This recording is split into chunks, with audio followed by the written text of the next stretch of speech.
So let's be clear, DeepSeek isn't a miracle, it's not a leap.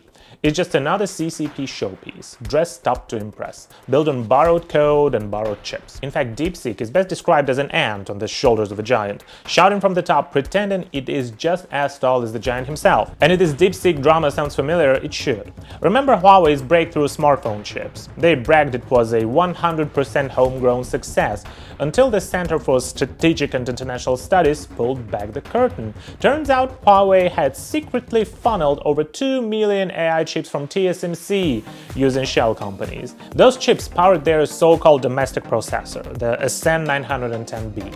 Then they shipped the whole thing back to China and declared, "Look, we've surpassed the West." Except it was all smoke and mirrors.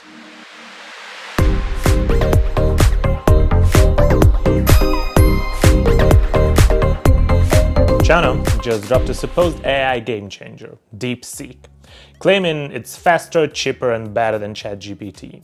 And for a brief moment, the world actually bought it. Headlines exploded, analysts scrambled, and NVIDIA stock, it dipped. But here's the thing. AI just doesn't fall out of the sky.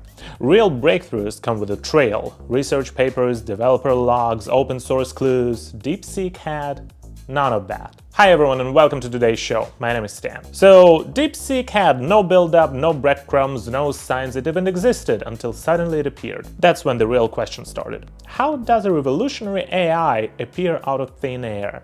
And why does it smell so much like CCP smoke and mirrors? So naturally the big question hit the table.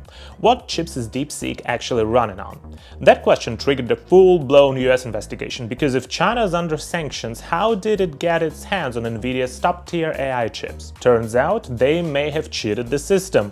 On February 27th, authorities in Singapore arrested 3 men accused of smuggling NVIDIA chips to DeepSeek through shell companies. A clean-cut case of sanctions evasion. Looks just like it is. And while the headlines were still spinning, AI experts stepped in and called the bluff. DeepSeek, they said, isn't doing anything new. No groundbreaking tech, no leap forward. So what is it really doing? Polishing someone else's work. That's because China's chip supply is drying up, and with the real stuff out of reach, they're dumped resources into optimization, squeezing more from less. Smart move? Maybe, but original innovation? Not even close. To be fair, yes, the DeepSeek model is smaller and more efficient. But here's the truth bomb. It wasn't trained from scratch. DeepSeek didn't build its own foundation. It borrowed someone else's, repackaged it, and slapped a shiny label on top. It's like taking someone else's masterpiece, resizing it and calling yourself the artist. And experts? They're not impressed. They say we'll see dozens of models like this over the next year or two. DeepSeek isn't special, it's just first to market with a recycled idea. So let's be clear, DeepSeek isn't a miracle, it's not a leap. It's just another CCP showpiece, dressed up to impress, built on borrowed code and borrowed chips. In fact, DeepSeek is best described as an ant on the shoulders of a giant, shouting from the top, pretending it is just as tall as the giant himself. And if this DeepSeek drama sounds familiar, it should. Remember Huawei's breakthrough smartphone chips? They bragged it was a 100% homegrown success, until the Center for Strategic and International Studies pulled back the curtain. Turns out Huawei had secretly funneled over 2 million AI chips from TSMC using shell companies. Those chips powered their so-called domestic processor, the SN910B. Then they shipped the whole thing back to China and declared, "Look, we've surpassed the West." Except it was all smoke and mirrors. A sanctions violation, a fake victory, and a nationalist press tour rolled into one. Honestly, it was like watching the Boxer Rebellion in silicon form, or the 2025 version of the Great Leap Fraudward, but with microchips instead of backyard steel. And DeepSeek, it's not just an ant shouting from the giant's shoulder, it's also a peeping Tom. Behind the code lies something worse: serious cybersecurity and data privacy concerns. On February 26th, Taiwan's digital minister Audrey Tang dropped a warning shot. DeepSeek isn't just some sketchy app, it's a CCP-linked company. Feed it your data, ask it a question, that info could be sent straight back to Beijing and logged. And don't even think about getting political. Try typing June 4th or ask, "Is China a dictatorship?" DeepSeek will shut you down faster than a censored Weibo post. It's not just an AI, it's a firewall in disguise. And Taiwan's not alone. Experts and governments around the world are ringing the same alarm bell. DeepSeek isn't just about performance, it's about control. And your data? That's the real price. So the world took notice and started slamming doors shut. After digging into DeepSeek's behavior, country after country came to the same conclusion.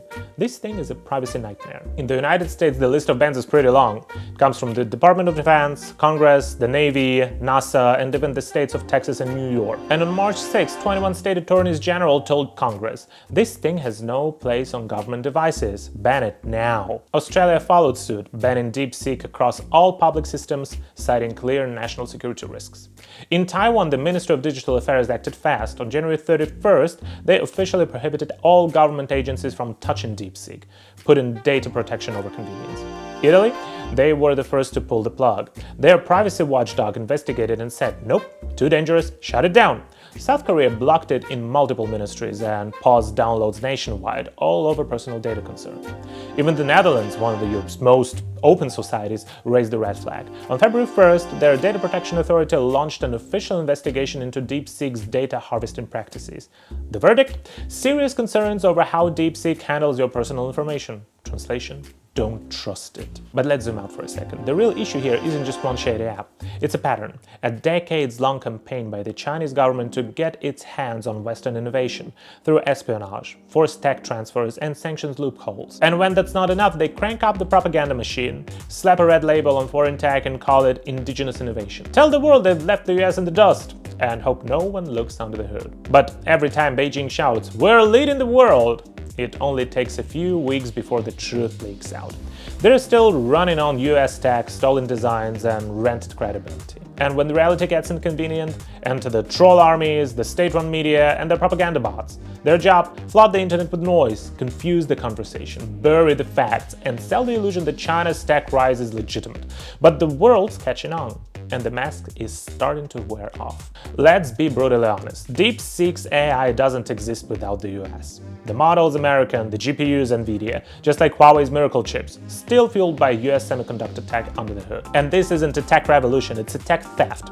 And every time the CCP pulls this stunt, it doesn't lift China up, it tightens the noose of Western export bans and sanctions. States in Europe step up against China's tech theft and digital deception. We, the free world, need to stay alert, because whether it's leaking chips, relabeling stolen code, or amplifying CCP's propaganda, if we're not careful, we become part of the problem. Especially in Taiwan. Let's not kid ourselves. The CCP isn't some abstract rival. It's the one regime openly planning the invasion.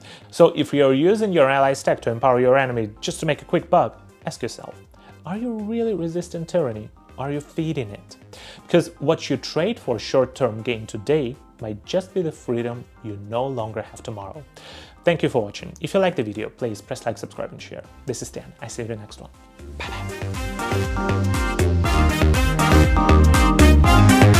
Bye-bye.